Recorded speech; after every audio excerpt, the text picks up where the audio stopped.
હું કેતન શર્મા પાટણ જિલ્લાના બાલીસણા ગામનો વતની છું.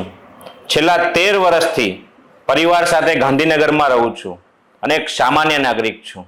મારી સાથે જે ગુનો ઘટના અને બનાવ બનેલ છે, ધંધાની જરૂરિયાતે મેં જેમ બેંકમાંથી લઈએ છીએ એમ વ્યાજ પર નાણાં લીધા અને વ્યાજ સહિત સંપૂર્ણ ચૂકવણી પણ કરી દીધી. છતાં અમુક લોકો ખોટા દસ્તાવેજ બનાવી મારી વિરુદ્ધ ફોજદારી દબાણ કરી રહ્યા છે.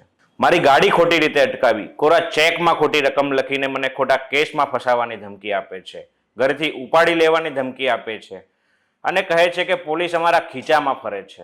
જે ફરિયાદ લઈને પોલીસ સ્ટેશન ગયો, પણ થયું શું, પોલીસે તો ફરિયાદ લીધી જ નહીં અને ખોટી તપાસ કરીને મારો કેસ જ ક્લોઝ કરી નાખ્યો. જે પોલીસ અધિકારીએ પોતે આ ગુનેગારોને મોટા બનાવ્યા છે અને જે ન્યાય અપાવવાના હતા એ જ આરોપી ને બચાવે છે. પણ સંઘર્ષ બધાના જીવનમાં હોય છે. હું ચૂપ ના બેઠો, હું ડર્યો પણ નહીં, હું લડી રહ્યો હતો. બંધારણમાં આવેલા આપણા હકો જે આપણને જણાવે છે કે આપણા મૂળભૂત અધિકારો શું છે. હું એસપી સાહેબ સુધી 2 વાર ગયો, ડીવાયએસપી સાહેબ સુધી પણ ગયો અને આખરે જે મારી ક્લોઝ કરેલી ફરિયાદ હતી તે નોંધવામાં આવી. પણ 70 દિવસ સુધી મને હેરાન કરાયો. અપમાન, ધક્કો, ગાળો આ બધું સહન કરવું પડ્યું. હું ગર્વથી કહું છું કે મારી ફરિયાદ નોંધાઈ છે.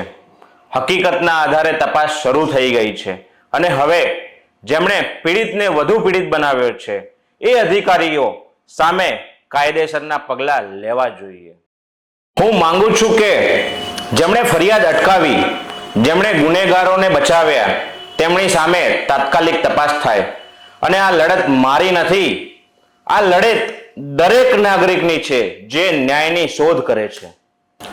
આ લડત છે જે ડોક્ટર બાબા સાહેબ આંબેડકરે લખેલ બંધારણના વચન સામે તંત્રની બેદરકારી, જ્યાં કેવળ ન્યાય નહીં પણ જવાબદારી પણ નક્કી થાય છે. અંતે એટલું જ કહીશ કે મારું જીવન એક સંઘર્ષ એક ક્રાંતિ છે.